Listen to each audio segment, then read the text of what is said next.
Hi guys, Phoenix here. This is going to be a different type of video. In this video, it's a long 1 hour 20 something minute discussion that my friend Abhishek Dhol and I have had on a very specific issue. Now, this is not really related to tech, but we really feel strongly about it, and so we thought to upload it on this channel because we know a lot of you here are visually impaired as well. So, hope you enjoyed this one, and do let me know about what you think about these formats as well. Hey, so here we are going to talk about some experiences. Well, one main experience that we've had.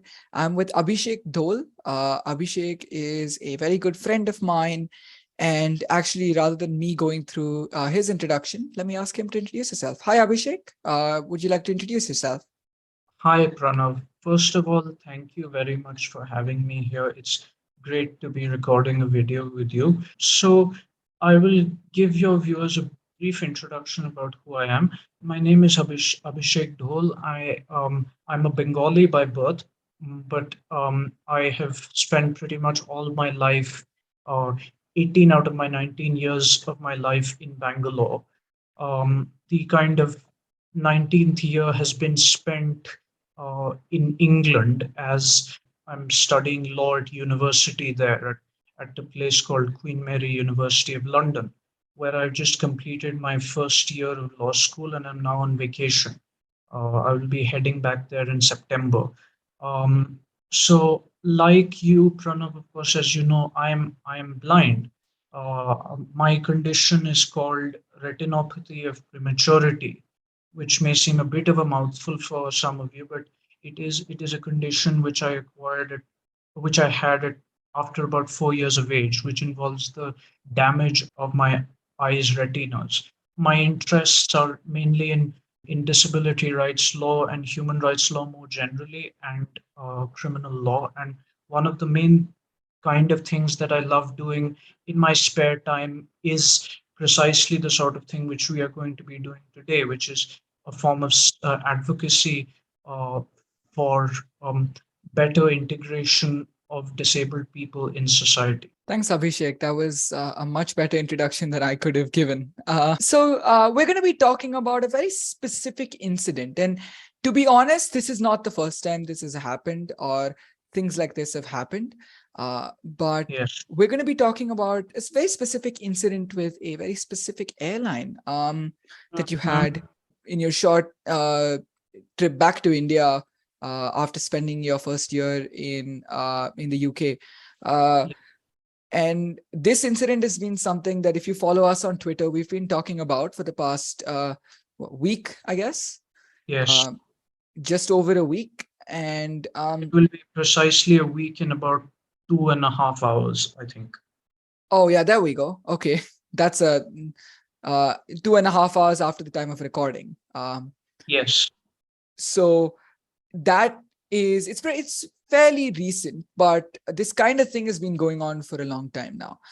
Would Yeah. you like to walk us through exactly what happened on this airline? And you can take Sure. names. Sure. Yes, of course. I think, in this case, we will have to take names, fortunately or unfortunately.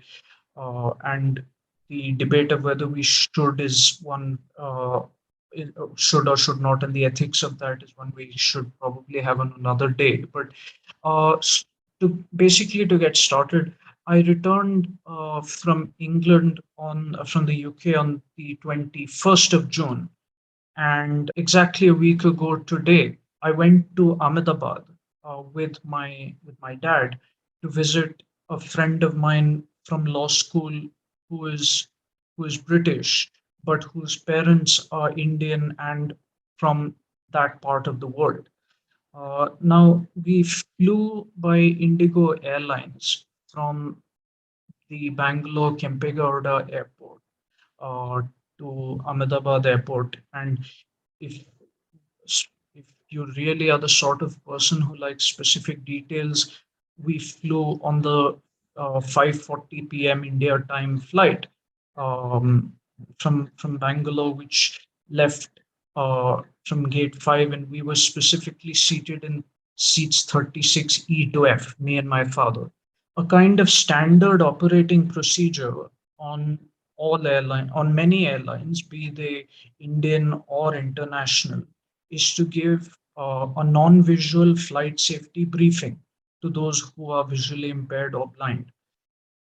So obviously, somebody who is VI or blind cannot see what they're demonstrating when they put on the flight safety videos, or when the cabin crew show you where your oxygen masks are located, how to buckle your belt, and all those things.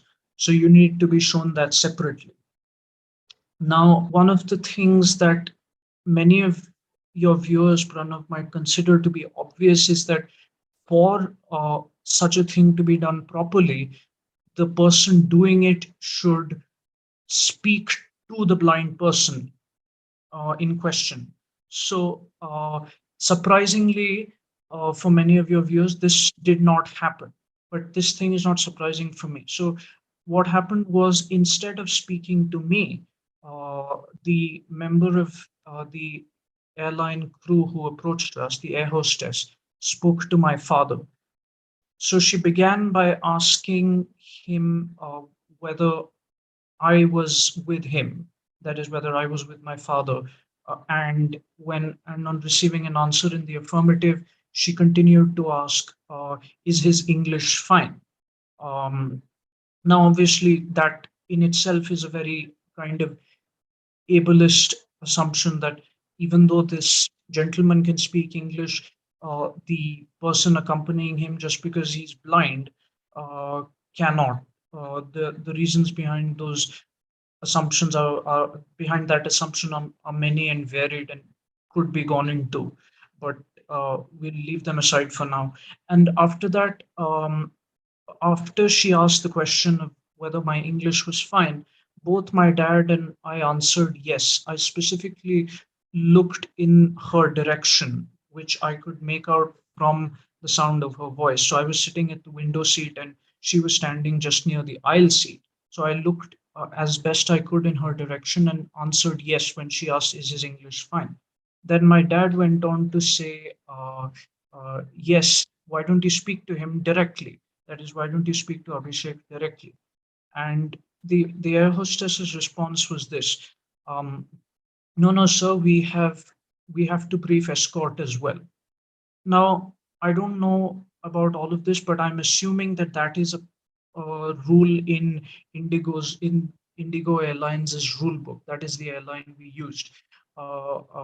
Now she used this rule as an excuse to speak to my dad rather than speak to me directly, which somehow seemed to be a very difficult task for her because of some mental barrier in her head, which I've noticed that some sighted people have when it comes to first speaking to a blind person.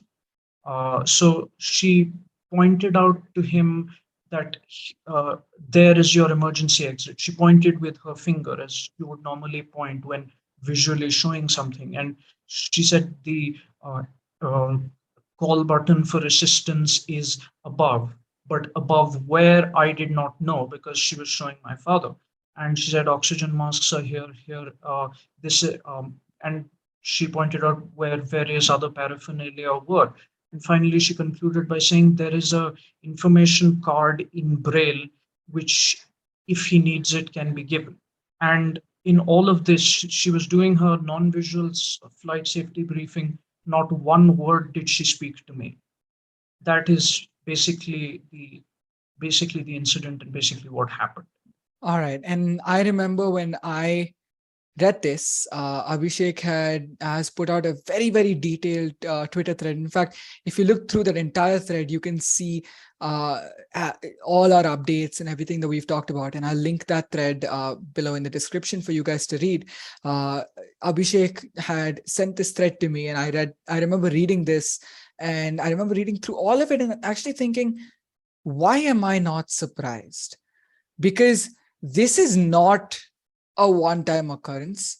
This is something that, at least in India, is really common, Yes. and it's disgusting. Um, let's go through some of the stuff that happened, that transpired since we since you put these tweets out, so you put the Yes. tweets out, and then we had a hashtag. You want to talk about that? Yes. Before that, why don't we first give a name to this problem of when anybody who is sighted speaks to someone who they rightly or wrongly perceive to be accompanying a blind person. Why don't we just call it for now the problem of funneled speech? Yep, that's a very good name, and I think that that really fits it quite well. The problem of funneled speech, and the problem of funneled speech, as we're going to refer to it, thus, hence actually, is something that's very, as we said, very common in Indian culture, but it is common. Well, it technically is seen around the world, but it is very common in, I would not to divide the world, but in some of the slightly more developing Eastern slash Indian culture.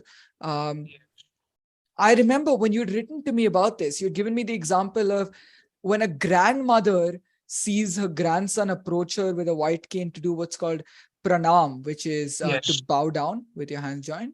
Uh, she yes, says she says to the grandson's, parents or aunts or uncles, don't make him walk like that.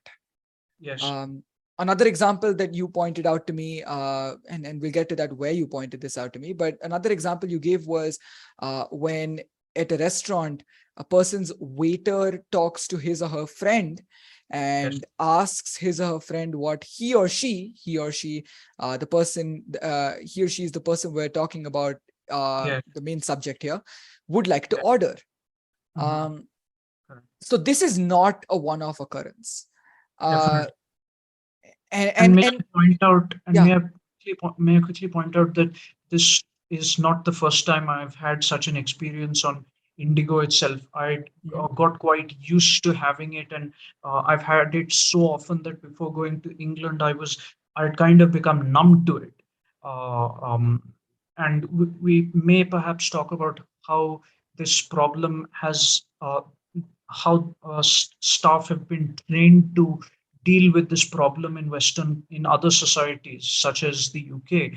But yes, just to give you a quick source of reference here, just 3 days after I returned, we used Indigo to me and both my parents used Indigo to go to Kolkata, and again. This time, the flight safety briefing was in fact done in an even worse way because the air hostess asked my mom, who is this time sitting in the aisle seat, is there anything I will have to familiarize sir with? At least she had this one to refer to me as sir this time. But and yeah, on my mom didn't want to worry her, so she said that he has flown several times. Now, on an international airline or on any functional airline system of this sort, I would have thought that just for safety's sake, they would do the briefing every time, even if you are a frequent flyer. And in fact, Indigo itself announces when they do the main flight safety briefing that even if you are a frequent flyer, please give us your full attention during the safety briefing. But what the air hostess did when my mom replied to that question, she said thank you and went off.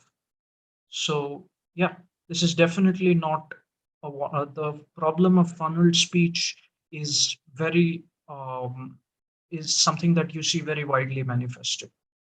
Yes, it's quite common. And so, and to be honest, Lem, can I just add here that it's not just Indigo. Definitely. I've seen this happen with GoAir. To be honest, I've had, just like you, I've had so many occasions of, to be honest, terrible non-visual assistance from Indigo Yeah, that I have, if I ever fly with Indigo, which now is close to none, never, questionable. um, I am mentally prepared to be either left at the airport or to find my own way around a plane. So Yes. that's partly why I don't, and I'm going to flat out say I don't travel with Indigo. One of my criteria for now choosing an airline when I fly, which I do not so frequently, but then I do fly once a year or so, Yes. um, is no Indigo and no GoAir. Why no GoAir? Well, because this year, when I was traveling to Mumbai, I was flying with GoAir. They nearly left me at the airport. So people, If I may ask, how did you manage? oh, How did you solve the situation? Because yeah. one of the things that, especially in the West, that uh, blindness advocates say is that, especially you should look up. Anyone viewing this video should look this up. An American blindness activist called Haben Gurma says that blind people often are driven to be more innovative than their sighted counterparts for a variety of reasons. Now, I want let's see if in this let's hope in this video you can share with us your proof of the correctness of Hubin's statement Well, in relation to Kuwait. here's what I did. Well, I got very lucky. So, um, and it's quite funny, honestly, because I was at the airport and normal procedures, from what I've learned, indicate Mhm. that during boarding, a Yes, staff from the airlines department, either on the airport or from the flight crew itself, is yes, supposed to come and guide you into the plane to your yes, seat. Now, yes, boarding came and I didn't know boarding had come. So I called my dad and I told yes, him, Dad, I don't know what's happening. It's 15 minutes past boarding time and no yes, one's come. And I remember my dad specifically telling me, it's not your worry. You're not yes. supposed to worry about it. It's not your concern, precisely. Exactly. And I remember But tweeting, how can you help? How can you help it being your concern in that specific moment? not really, Who you are you? can't. I mean, after all, it's you who is there. Exactly. What I did was, when I definitively got to know that boarding had begun and there's a mistake, was when the person next to me, when I Yes. heard the subtle movements of the person next to me getting up and walking.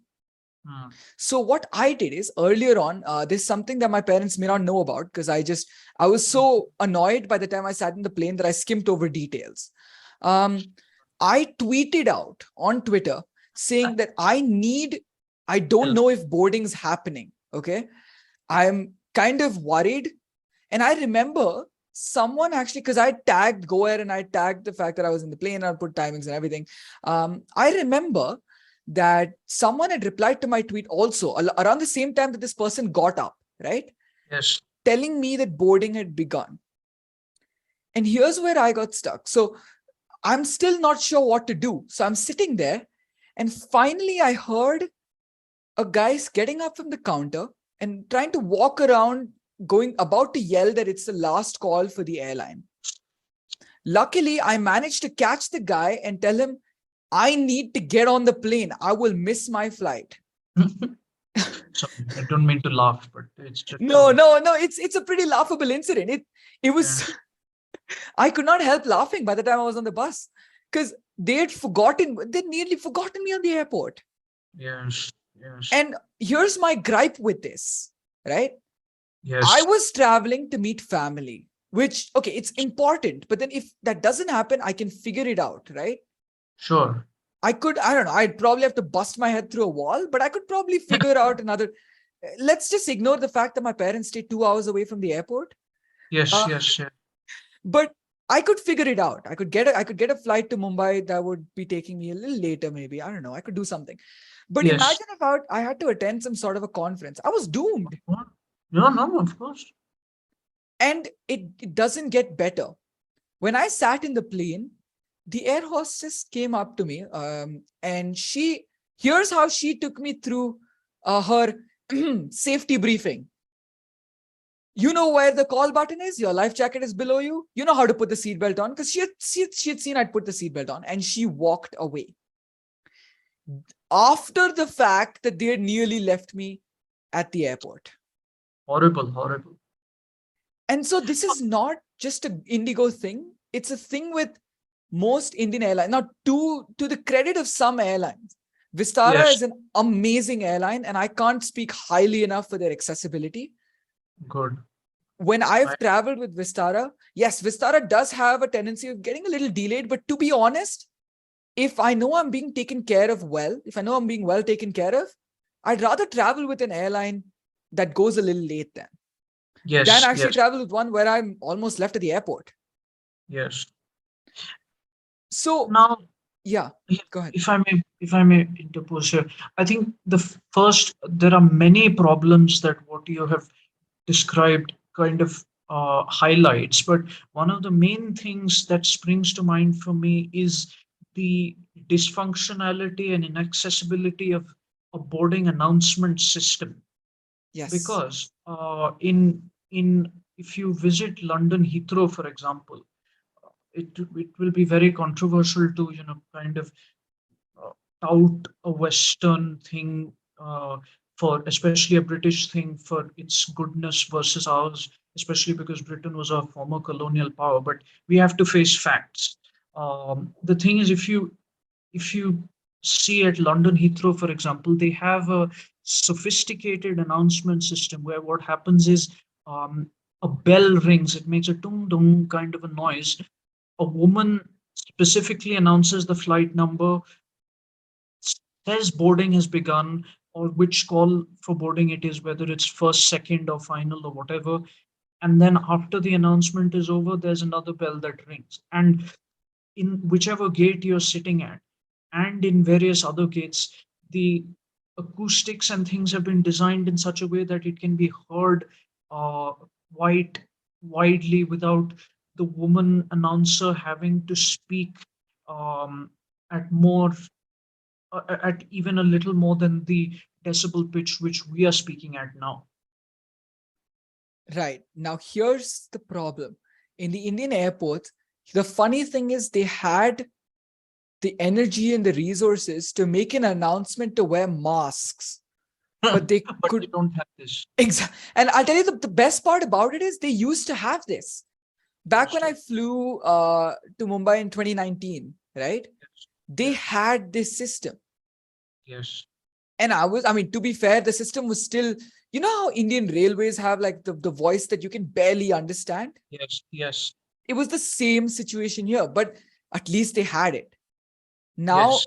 they have go to the effort of talking about wearing Masks. masks in a time where, okay, let's face it, COVID's nearly eradicated that time, but still understandable. You got to wear masks, okay. But they do not announce the boarding is there. Yes. They do Yeah. not announce the I mean, fact. Yeah. on both the Indigo flights that I took, as in Bangalore, Kolkata, Kolkata, Bangalore, and Bangalore to Ahmedabad and back, there was just this random guy who was trying standing behind a desk and trying to shout behind a radio Same about here. boarding. Well, at least he had a radio. Here, the guy was shouting just using his vocal cords and nothing Yeah. else. I mean, okay, it was, and So, but honestly, I yeah, got lucky. Yeah, sorry, go yeah. ahead. No, I think we have slightly moved away from the discussion of the funnel speech problem. I think Yes, that let's is get back to that. Yeah. So all this to just say that the funnel speech problem, right, is, well, probably the most concerning of many problems that's there, and that's one thing that we're going to focus on right now, right? If I may correct you, I think what we have done is demonstrate that. See, most concerning, least concerning is a different story. But what I think we have done is we have hopefully demonstrated to your viewers uh, the wider context of problems within which um, funneled speech is situated. Right. That makes sense. All right. The story doesn't end there though, right? No. And we had a lot of interesting stuff that went down in the Yes. last week. Yes. Would you want to brief them about it? Twitter was especially active with this. Yes. Twitter was definitely very active with this. Um, So what happened was, after I tweeted, they literally immediately, this was what I was initially happy with, but later changed my mind about. They immediately responded, saying that we do not wish to make any customer of ours um, feel this way. First of all, on a slightly different side note in terms of how gender issues are understood in India. Uh, uh, from my name and from my profile photo, they made a very quick assumption that I identified as male and wrote sir. Now, in a more professional way, which this could have been handled, and which usually I've seen they do in the West, is they just begin it by "Hi Abhishek," um, because I mean, what if there had been a different gender identification question? There would have been double offense caused then. Already they had caused offense. Thankfully, they were lucky enough that they didn't. That if you would, if they had meant to cause offense, they didn't add icing to the cake, as you might say, by doing the gender thing. But anyway, that's another story which we'll have to speak about in detail another day. But what happened after that was, they said that we would like to please speak to you, uh, which in itself was a bit of a stupid demand, because I was in a hotel at 10 o'clock in the night. I just wanted to get this out there, because like I literally couldn't feel like I could go to bed peacefully without putting it out. And then they said, we'd like to speak to you, and I was like, what, immediately? And then they were like, just share your details with us via DM. Now, for some reason, when I tried DMing them, whether it was hotel Wi-Fi network or what, I don't know, um, it kept saying message failed to send. So I replied to their tweet saying, "Hey, I'm having a technical issue. Can Here's my email. Can we take it forward from here?" And then I went to bed, like, because I waited for a couple of minutes and went to bed. In the morning, no response received, but this time I DM'd them with all and more in than what information they had asked for, because they'd only asked for my contact details. I also gave them the flight details. Now, this was to be, I have the precise timings in front of me here as well. Uh, uh, I sent out the DM at 6:47 a.m. on Sunday morning, precisely. Um, After that, um, from their side, there was no response until yesterday. Yep. And Oh, actually, let me correct something here. Thing that I mentioned before. It's The incident that we're speaking about has happened a little more than a week ago. It will be 8 days in 2 hours. Sorry, right, it was right. my mistake. I somehow was still in the mentality of it's Saturday. But Oh, well, that's okay. that's my mistake. So yes, um, Then what happened is, to somebody who follows me on Twitter, who is a racial justice activist in America, and who studies questions of microaggression related racial trauma in the UK, encouraged me via public Twitter replies to uh, push them, as in Indigo, to get back to me. So what I did was I quote tweeted them saying, "Hi, I've responded to your thing and I've sent you a DM. Please get back to me." No response. Um, After that, I even replied to them. I specifically mentioned to them that they had an obligation to investigate my incident. No response. So finally, uh, and and no one can say that, hey, give them a break, it's the weekend. Somebody replied to me at 10:20 on Saturday night, tokenistically apologizing for whatever hurt feelings I may have had.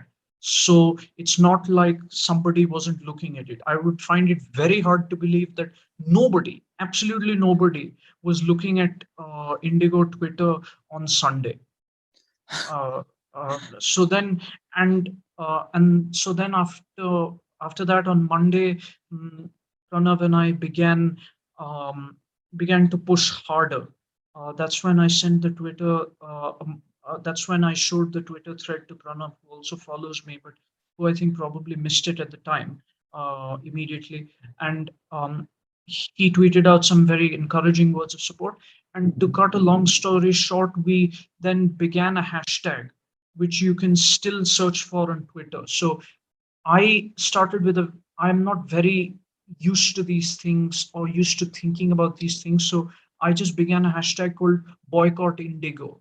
Um, but Pranav very innovatively suggested to change that to boycott indigo if blind. And that hashtag is now up on Twitter and has been used for quite a few days. So um, we basically retweeted and quote tweeted and replied to each other various times using that hashtag and and pushing them as much as we could, but receiving no response even over the course of the week. um, Now on Friday, it may not seem like a contrived thing if you look at my Twitter, but I deliberately did this, anticipating that it would go down how it did. I put out a tweet about how, so I've had drilling work going on in my neighbor's house over the week, throughout the day, and it's been really disturbing. Obviously, when you have somebody thumping above your head with drills, it really gets on your nerves. So I put out a tweet about how my housing, how my university accommodation in the UK was so much quieter, and how it was easier, how the environment there was easier to work in versus here, where you had somebody doing drilling over your head all the time. And then you, Pranav, replied to me saying that must not be a very easy place to work in. And I deliberately replied to that after that saying, At least easier than Indigo 6C, which is their Twitter handle, where you're treated, where you're kind of working, doing work of any kind to prove uh, the employee who treated you as a slug who was incapable of understanding human speech wrong. And Right. we then restarted our blitzkrieg of boycott indigo if blind, and after that we made it a bit more inclusive to boycott indigo if disabled, because blindness is not the only problem, is not the only disability for which they have caused problems. There Oh, have not been at all. other, yeah, there have been other disabilities for which there have been various other incidents which we don't need to get into for now. But yeah, finally, on Saturday, yesterday, they responded to me, apologizing for any quote unquote inconvenience that I had had. Um, and and immediately after that, and uh, oh, but I'm kind of skipping to step 5 before doing step 4. They first wrote back to me on Twitter saying, hi, somebody will get in touch with you shortly to discuss your concern. Now I asked them, I said, okay, thanks, looking forward to that, to which they replied, sure sir. Again, the gender assumptions issue, you see. But yes, but then they, but then I pushed a little because I really wanted this issue resolved. I said, what does shortly mean? Does it mean today, tomorrow, a week? And so then after the email came in, one of their representatives called me up, um, and we had a pretty, in the circumstances, a pretty productive conversation where she was much more profusely apologetic than the written emails. But I think that was, I think they deliberately used that as a strategy to stop us from using boycott indigo if blind or boycott indigo if disabled. Um, and yeah, and she listened to everything I had to say with quite a degree of courtesy, and wrote back a kind of memorandum email to me after the call, uh, basically repeating what I'd said and promising to share the feedback with the um, airline crew in question. And then she told me to share whenever I'm traveling next, to share my details 4 to 5 days in advance, or to prevent hassle-free travel. But honestly, I don't know. I mean, this is not a, this is not a thing. This is not some kind of paperwork mix up. This is a staff training issue. So I don't know how sharing details 5 days in advance will prevent the funneled speech problem. I don't even know if they'll remember, given that there's such a big corporation, when Yes, you share details. I don't even know if the they'll remember who you are. yes, the representative was actually quite honest. She said that we may not check our we may not see your email because we immediately, because we get quite a high volume. But she did tell me to call their helpline and to give them her name, and then she would personally get back to me. So that was fine. Um, but yeah, I still think that in terms of how they responded, uh, there were many issues in regards to the way they responded and the content of the response, which I think our discussion should next move to. If Yes. The first thing that I want to get to, honestly, yes, is this. Why does Indigo have yes, to wait for, well, I wouldn't say we're that high profile, but we do have, well, our hashtags and our word did cause some impact because after that they had to reply. they had Why does Indigo or any mega corporation have to wait for a week for someone like us to pound them before they yes. finally respond? Why can't they just respond on the first day? Why do they have to wait? Well, we have the luxury of actually having some connections, however limited they might be. We have the luxury of having some connections who can cause some pressure, right? We also have another luxury which some others may not have. We have the mental tenacity slash stamina to keep at it. Exactly. Many people, uh, including me at a certain point, would have just folded up and said, "Look, this is just pointless." Yes. And I feel like Indigo is, well, I don't want to point fingers, but I feel like they are, this way of working will not help an average user or an average flyer. If that person does not have connections, they're basically doomed. They have no way of making sure that this problem doesn't happen next time to either them or anyone else. And that's my first main gripe. Why do they have to wait? Why did they have to wait for a week after, as you said, sort of basically apologizing just to prove, Tokenistically. tokenistically apologizing um, to you and then Yeah. To use a disappearing very off?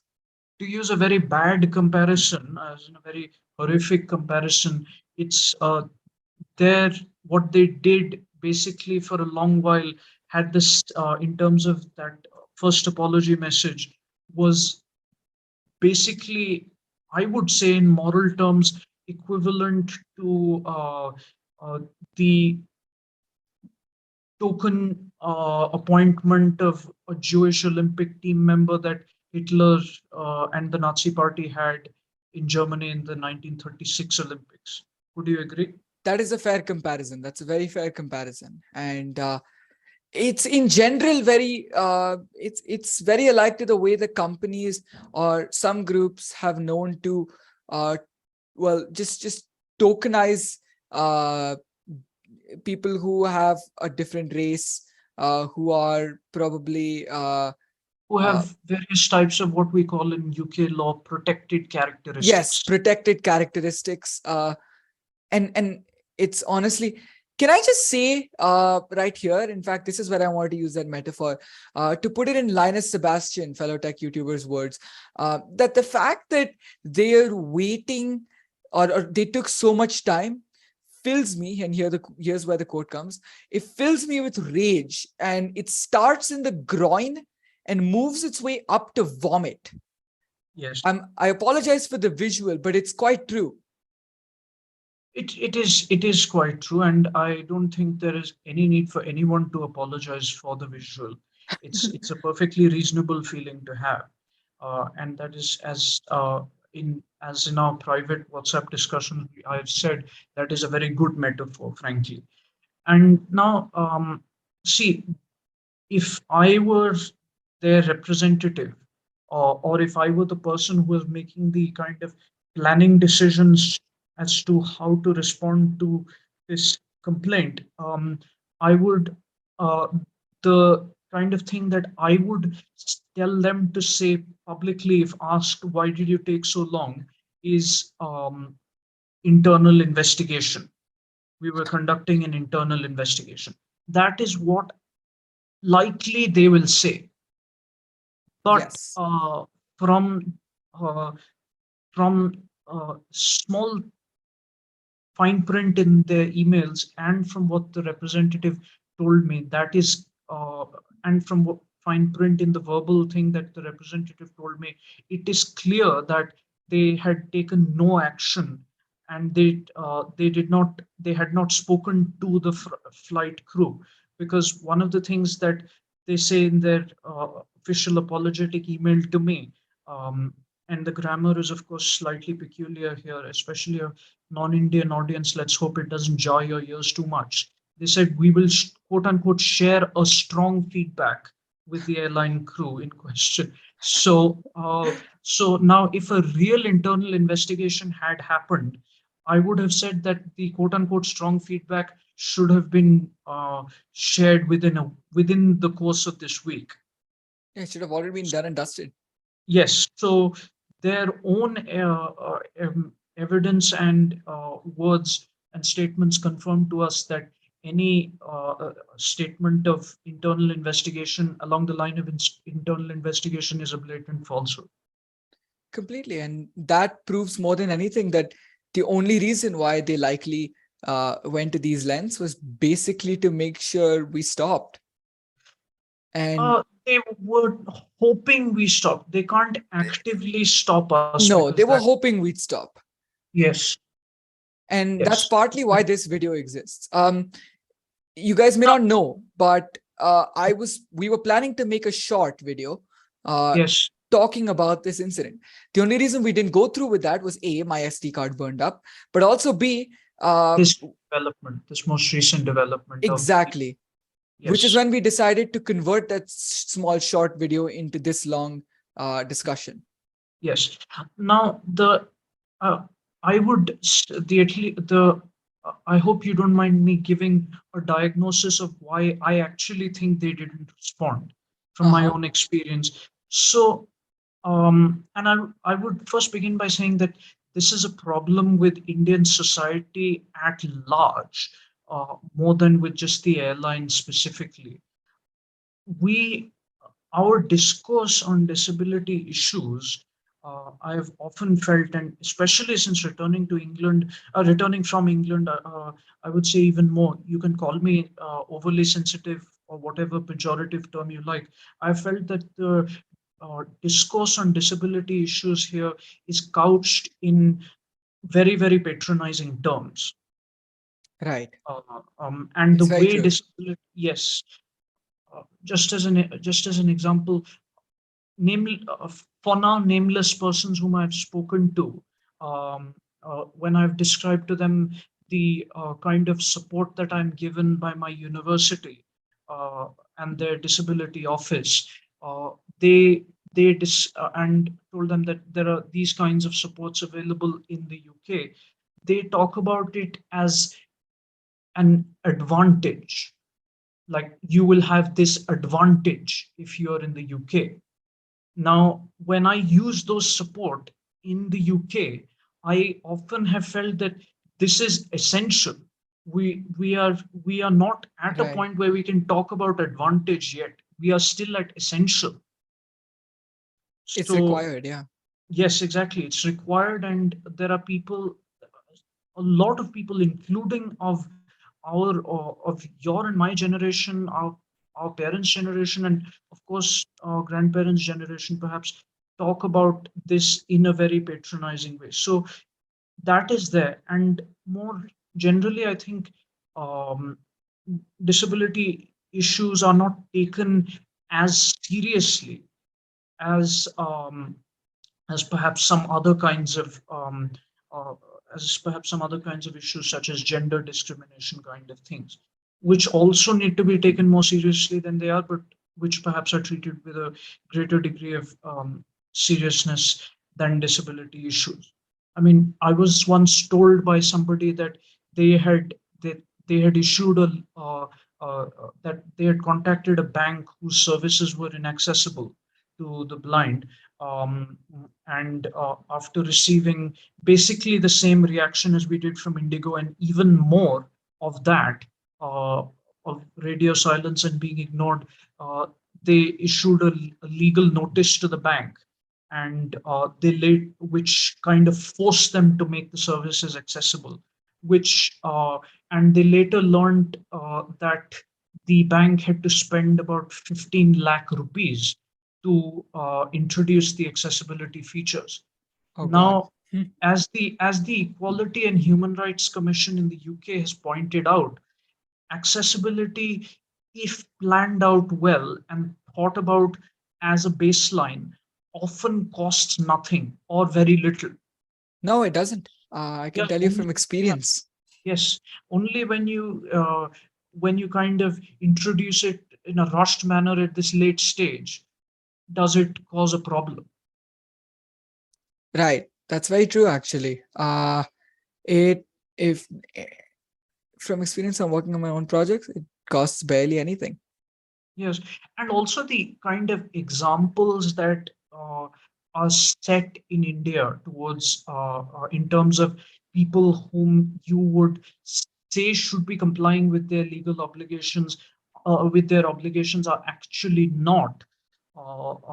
Those are also very bad. For example, it's improved slightly now. I will say that as a caveat, but one of the best examples I can think of is this legal database called SCC Online, which is the Oh yeah. most authentic source of Indian legal judgments. Um, I should point out that its Western equivalents, such as the Cornell Legal Information Institute website in the US, or Westlaw or Bailey in the UK, or Hong Kong Legal Information Institute, are accessible. But these people, SCC Online, have um, uh, all kinds of accessibility problems on their website: image-based PDFs, unlabeled links, visual capture, or everything that you could possibly think of. Haunted Um, house. yes, yes, exactly. And they're kind of the people who run it have been have first of all, largely ignored those who have tried to request them for more accessible features, even when it's done in the most polite of terms. And when forced to kind of make a public statement, have claimed that there are copyright related reasons, why they can't do it.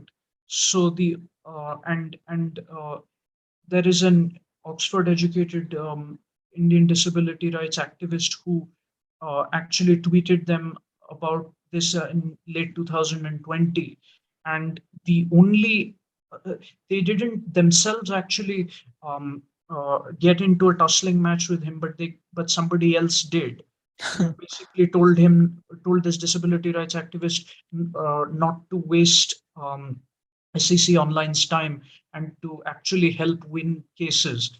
But the only tweet that the SEC Online owners, two gentlemen called, and I call them gentlemen only out of courtesy, two people called Sumit and Surendra Malik, liked, were the tweets by this individual who told the disability rights activist uh, that he should stop whining about these issues, just live with a few inconveniences and go home. Oh my God. So And those are the kinds of examples that are set. And even more recently, uh, when we were discussing about um, uh, putting this video out on LinkedIn, or your short out on LinkedIn, as we had planned at the time, I had told you, I'd given you the source of where I got the idea of LinkedIn, which was an Indian lawyer who had issued a legal notice against Paytm. Um, yes, and now he, for those of your viewers who may not have seen this lawyer's LinkedIn post, he specifically says that a senior official in the uh, Paytm company, I think he says a vice president, said that um, the government doesn't make anything accessible or does not go by any disability rights. So why should the private sector bother? Well, the government, he is partially right in the fact that the government's accessibility is terrible, right? Yeah.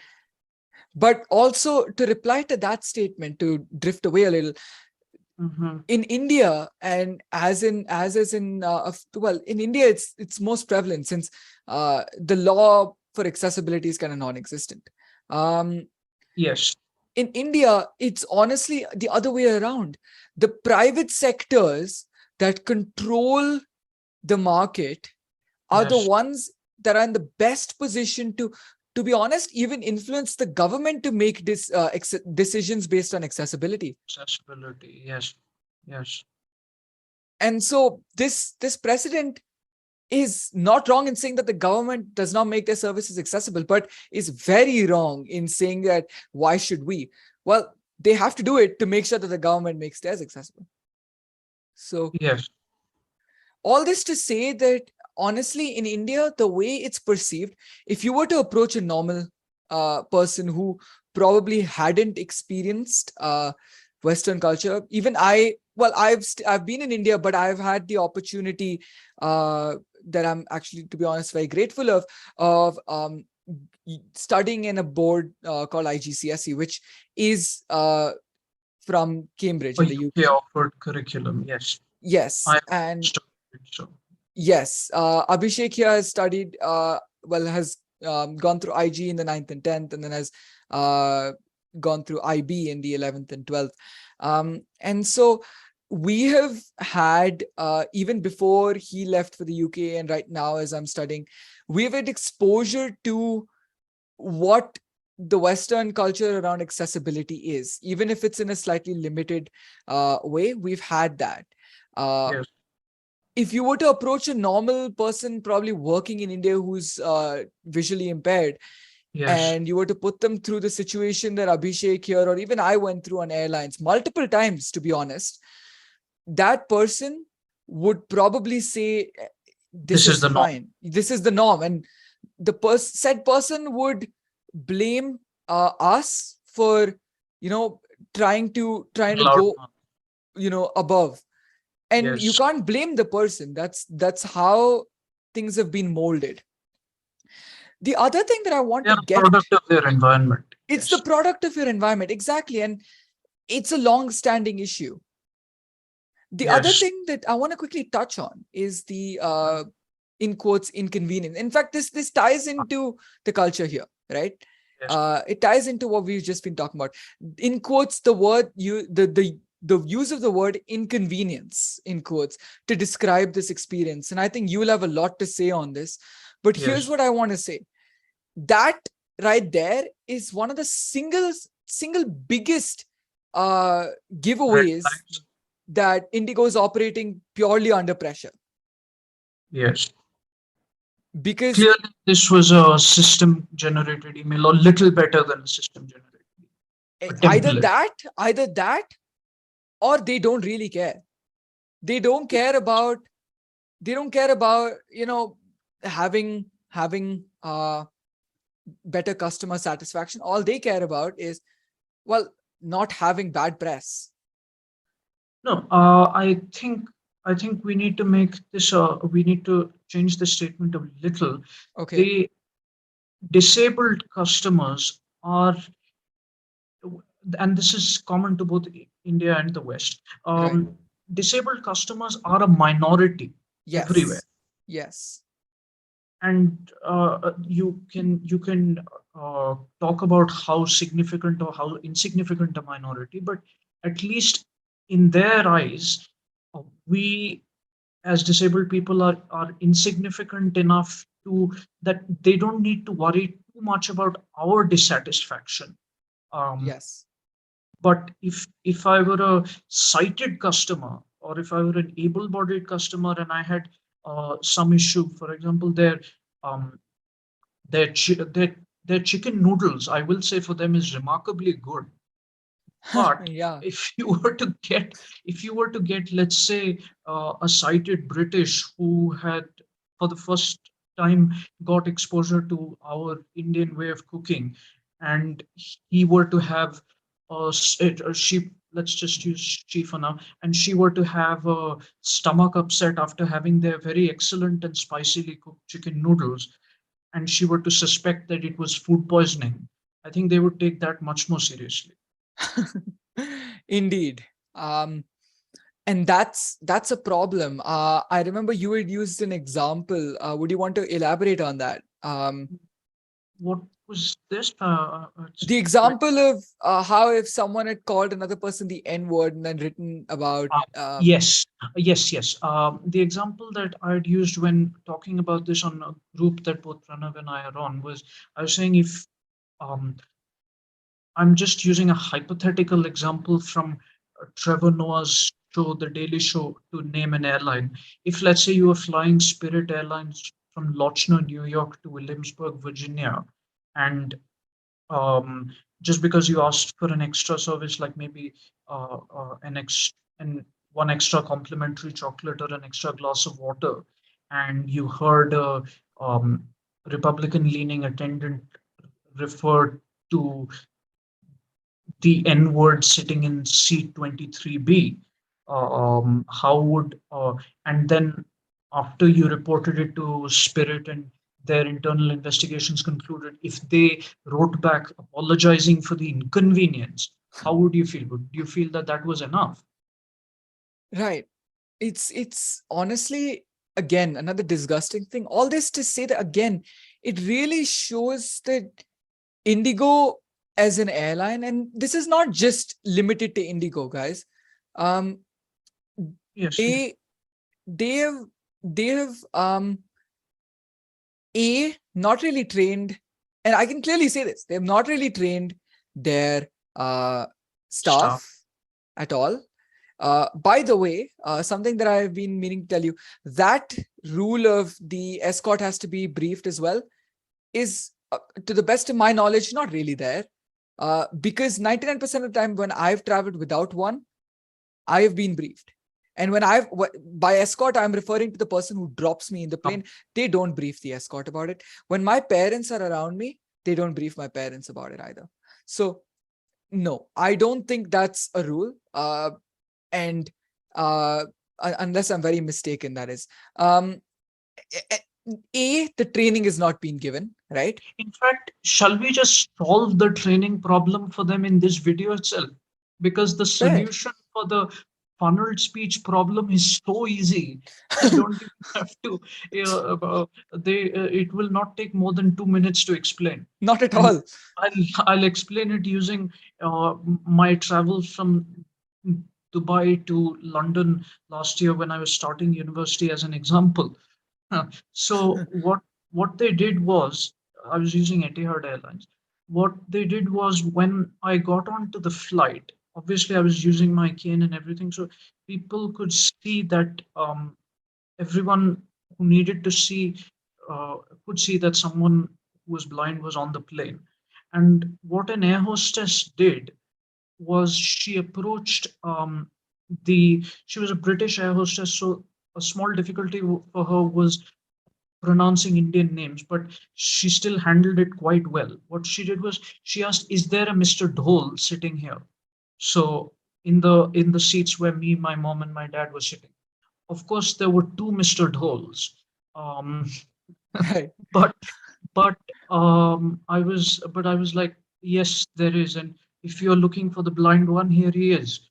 Uh, and, and after that, uh, she actually tried her best to get to know me, in the sense of, I was actually eating Pringles because I was hungry. And so she just started the kind of briefing with a chit chat about how she liked Pringles as well. Um, and she then gave me nonverbal cues about about how things were done, like where the call button was, where my nearest emergency exit was, etc., etc. Um, so yes, that is how she handled it. That was, I think, the one of the best handlings of this kind of a thing that I've seen. Another way of handling this thing that I've seen is, and perhaps a slightly more cautious way that I've seen in Britain. They start two cautious ways actually that I've seen on on the London Underground network, that is Transport for London. Um, we have when I've been traveling with either my friends throughout the course of the year or with my dad in the beginning of the and the end of the year when he came to respectively drop and pick me up.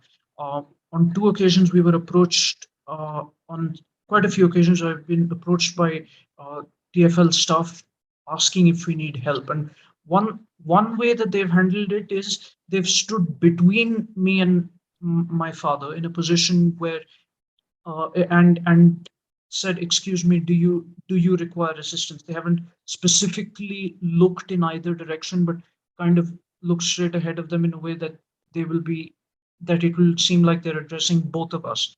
And now that gives me the choice to either use my dad as a representative for me if I so wish, Right. or speak up myself if I so wish. That is one way.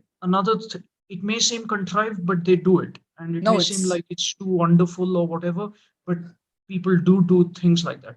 And another thing that I've seen, um, perhaps you could call it a less uh, if a less good way of handling it or whatever, but they initially start speaking to my father.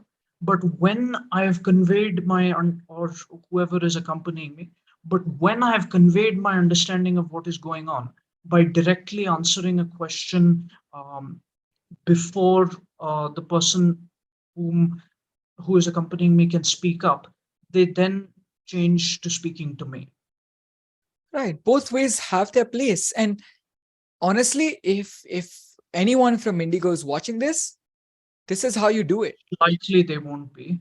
Likely they won't be, but let's see if we can get them to do so.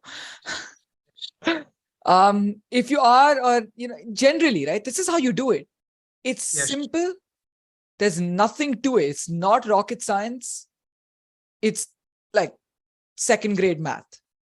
Yes, and again, showing how far behind our disability rights situation is. An RBI guide about banking that I once read specifically says, please do not equate blind / visually impaired customers with illiterate customers.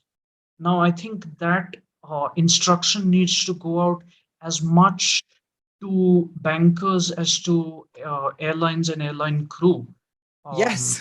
yes, and they specifically, and that banking guide specifically says that visually impaired customers are declared competent to contract with banks. Now, if you look now, when some of your viewers might be slightly angry that I'm keeping on criticizing the Indian disability rights situation. If you look for is are visually impaired people considered competent to contract UK, you'll have to do if you look for that question in India, that banking guide will be one of your first search results. That RBI banking guide will be one of your first search results. But now, if you search for that in the UK, you will have to dig a lot further to get the same answer. And the reason you'll have to do that is that the obvious answer to that question, which is in the affirmative, which is a yes, has been settled as a firm principle for so long that they really don't need to that they don't consider this as a question that needs to be asked anymore or that needs to be answered anymore. So the reason I bring this up is because of that question: is his English fine? Now, yesterday I was willing to compromise with Indigo on it when speaking to them, but I will say that for someone who has, well, not to boast about my credentials, but who has got an A star, which is the top grade in IGCSE English, and a 6 out of 7, which is the equivalent of an A grade. In fact, just 1 mark below an equivalent A star, which is a 7 out of 7 in IB English, and who is studying law in the UK and who has lived there alone for 9 months and managed perfectly. That is a really, really insulting question to hear being asked. First of all, it would be insulting if it were asked to my face. Yeah. especially because of the assumption that I'm blind, and because it is an assumption leading from the fact that I'm blind. But second, to be asked as if I were a part of a furniture or something adds to the offense even more. It does, and I can totally feel it. The number of times it's happened, given the fact that I wouldn't say my English is the best, but I can surely say Your that English is good enough. Your exactly English is it's more than it's good enough. it's to a level where I can communicate Yes. um in a decent way. Yes, and I'm telling you, and I'm giving you this as a kind of tip for life later, where because you, I hope you wouldn't, I hope you wouldn't think that I'm breaking a confidence, but you yourself have plans to study in the West, Right. um, and now I am telling you that once when you come back for your holidays and stuff, if you hear such questions, you will really feel it on a very deep level. Okay. You will feel it on a very deep level. You'll get upset even more than you perhaps now would. And that, as John Oliver, the comedian, said this after Trump's election. He said to write on your fridge or anywhere that this is not normal. Right. That's what I would advise people to do as well. This, what we're talking about, is may seem like normal now, and it may even be normal now in India for all practical purposes, but it is not normal and it is not supposed to be normal, And it is not supposed to be acceptable either. not supposed to be acceptable either. If you're speaking to the father or the accompanying person in English, first try the disabled person in English. Then, if there is a different language question, investigate it when it comes up. And Don't jump and fences before you get to them. and if the disabled person and his guardian, or his or her guardian, or their guardian, to be gender agnostic, uh, clearly says, why don't you speak to said person, I would suggest Just take their speak. advice. Just speak. Exactly. It's not like you're going to be doomed for life if you do that. Exactly. We are not, well, I don't see the point of, like, we're not people who have some devilish magical power or some sort of taint that will make you We're ill not for going the to rest of your convert life. you into toadstools, you know? Exactly. And it's honestly more than hurtful, it's just infuriating to see something like this transpire. Yes. But to return to the word inconvenience, Yes. um, the other thing that I would wish to speak about in relation to inconvenience is this concept of gaslighting. Um, Yes. Now, gaslighting is a term that maybe a lot of people would not be familiar with. It's a term used by that has been used very prominently by feminist and racial equality activists. I don't know so much about disability activists, but definitely those two protected characteristics groups activists to describe a situation where um, discriminatory behavior, where the impact of discriminatory behavior um, uh, on the part, discriminatory bullying, belittling, or in any other way physically or mentally harmful behavior on the party who is on the receiving end of that behavior is is minimized by words, or statements, or gestures by either officialdom, authority, or the party who is engaged in that behavior, the perpetrator.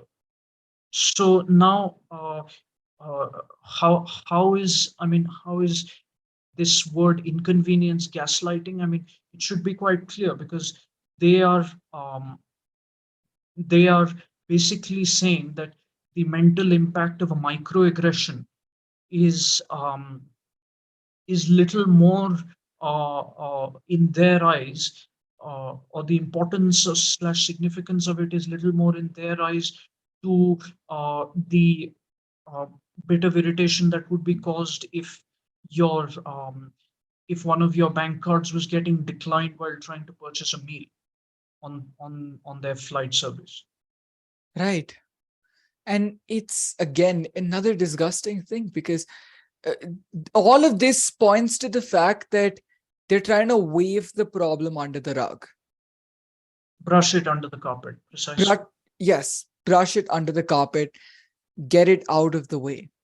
Yes, And to be honest, if I were to, conclude this, yes, all this is to say, look, guys, we're not trying to shut Indigo down, right? We, definitely not. to be honest, we can't, but still, even if we could, we're not trying to do that. We that's not how we generally work, and that's not how we would like to work. What we're Yes. trying to do is to hopefully spread some awareness to Indigo, and also b spread And some other awareness to airlines. everyone. Sorry. And to other airlines.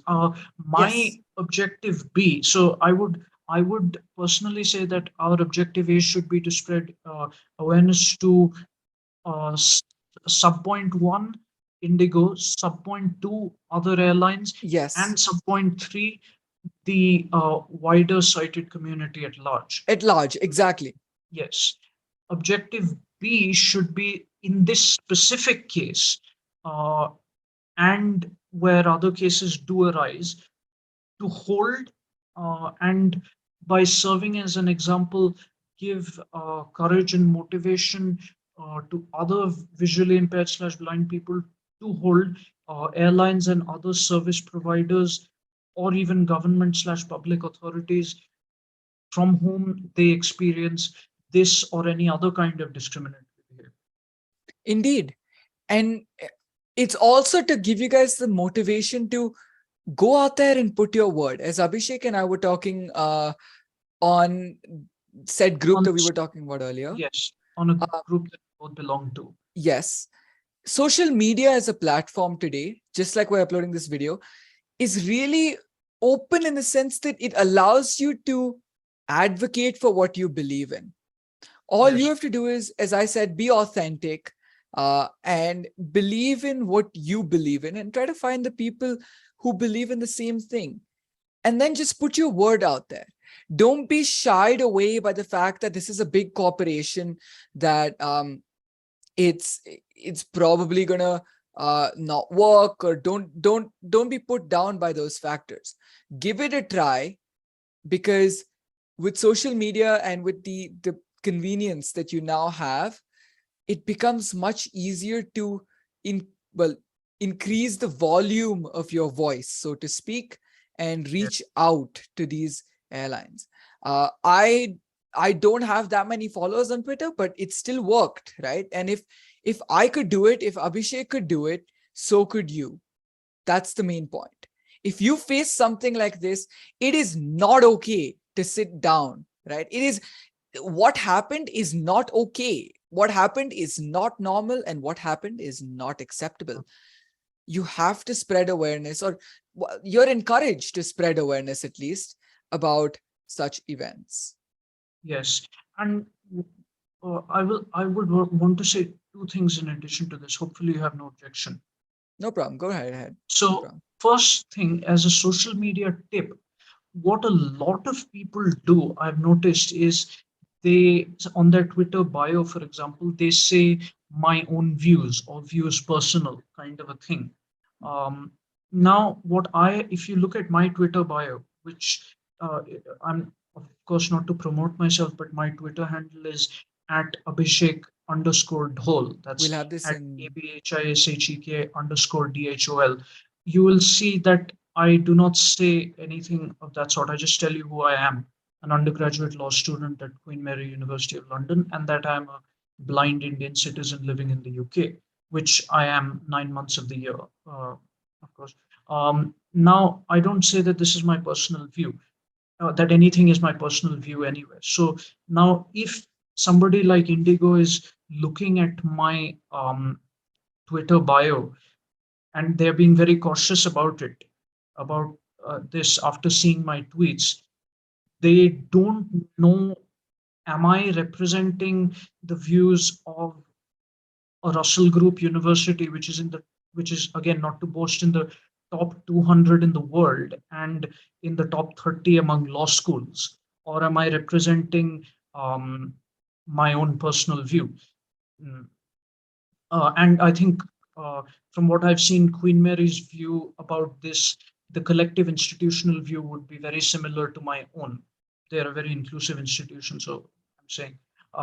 So now, I would advise you in this situation, to any blind or visually impaired watchers who are listening, to make sure that you have such an ambiguity, deliberately contrive to make sure that you have such an ambiguity, especially even if you normally have a personal views thing. If you're tweeting out about an incident such as this and calling someone out, maybe change your Twitter bio to make this ambiguity present.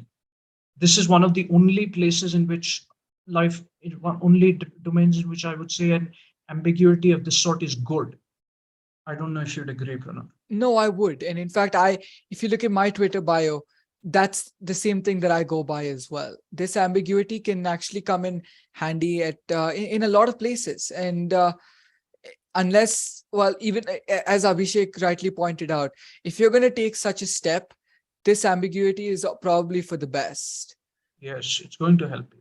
Yes, Now, the other thing I would say is that we do. I would, of course, entirely endorse everything Pranav said about putting your voice out, but I would say that we have to be realistic and a bit compassionate, in the sense that, um, see, in India, the legal kind of mechanisms that you can use as are what you basically can't use any legal mechanisms, because they are either non-existent or completely useless. um, and yeah, I mean, so you might be scared that somebody might take legal action against you or things like that, and I can perfectly understand um, why that would be. And so, if you can overcome that fear, that's good. But if you can't, that's also fine, because as this activist whom I was telling you about, who is educated at Oxford and got into a tussle with somebody related to the Indian legal database SCC Online, says, even doing nothing about it in the sense of disability rights issues is a valid point of view, because not everyone can. that's fair. Yeah. um, yes, and people see, what we have to, like, I I would ideally not want to prolong these remarks more than I had to, but I have to say this, and this is not to criticize anyone, but I'm sure that there will be at least some backlash to what has been said here, in terms of people will say, "Oh, there are the don't criticize. We have this, we have that, and the other." In terms of they can, in terms of legal mechanisms and all, I'll just give you an example. And again, this is not to criticize any individual. So, I am, as you will know, Pranav, I'm my university has uh, uh, a law clinic called the Legal Advice Center, which Yeah. where students can get experience in their senior years of law school and years 2 and 3 of giving advice pro bono to clients in the local community, or what is called for free, which is called pro bono in Latin. And in the first year, what students can do in the clinic is write opinion pieces for their blogs and a few other things, such as administrative work. So I was selected in my first year as one of the blog writers. Um, and one of the I've written two opinion pieces which are available on their website, and which, if you're interested, maybe Pranav, I can send you the links later and you can add it to the description at a point if Yeah. viewers are interested. One of these opinion pieces was on an aspect of UK disability rights law, the Equality Act 2010, which I felt could be stronger. Um, and so, in this group that we belong to, as you will know, that I showed the piece to all the members of the group, and uh, I showed and I showed that piece to two blindness skills trainers. one Indian and one British. Um, and so now what happened is uh, the uh, the Indian one told me as a feedback after reading the piece. Just to track back a little, for those of you unfamiliar with these vocabularies, what they call a blindness skills trainer in America, or a qualified teacher for the visually impaired (QTVI) in Britain, is a specialized teacher who specifically teaches visually impaired people or blind people various kinds of skills such as independent living, walking independently, and even subject specific skills in visual subjects such as math or economics or physics. So the Indian blindness skills trainer said that this was uh, praised the piece, but said that uh, it went slightly over their head because it was full of very technical in bracket legal terms. Um, while which is fine. At the time I could understand where that was coming from. The British blindness trainer, on the other hand, did not seem to think that it went so much over their head uh, because they they have frankly uh, the disability rights law and various statutory instruments arising from it serves as a user manual for them to give advice to students. So this British blindness trainer that I showed the piece to had been brought in to give me by my university to give me mobility training. That is, learn how to for me to learn how to navigate various parts of the campus on my own. And because she had the statutory instruments that came out of the Equality Act or the Accessibility Regulations 2018 as user manuals, she was able to give me advice on uh, various aspects of different kinds of things, such as what um, uh, I was entitled to as a resident of a certain local area from the local government authority, etc. Now, what I said about my opinion piece going over the head of the Indian blindness skills trainer whom I showed it to is not a criticism of the blindness skills trainer in question. It is a criticism of what she had available to her, because she doesn't have such user manuals available to her. They are not available to any Indian blindness skills trainer. So it would go over their head. So that I think should serve as a real illustration for you as to what the situation from a legal and practical point of view of disability rights in this country is. Indeed, indeed. So I think this discussion has been very fruitful. Lot of Let me work. just quickly say one sentence. Oh, yeah, yeah, Uh, yeah. Go right ahead.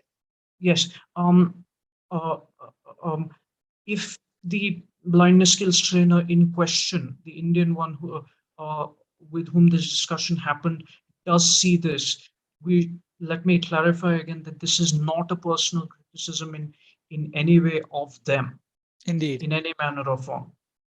And I hope, Pranav, that you agree that it hasn't come across as Not such. not at all. Not at all. I think you've been very clear on that, and I don't think it would be. Let's hope it's not interpreted as such.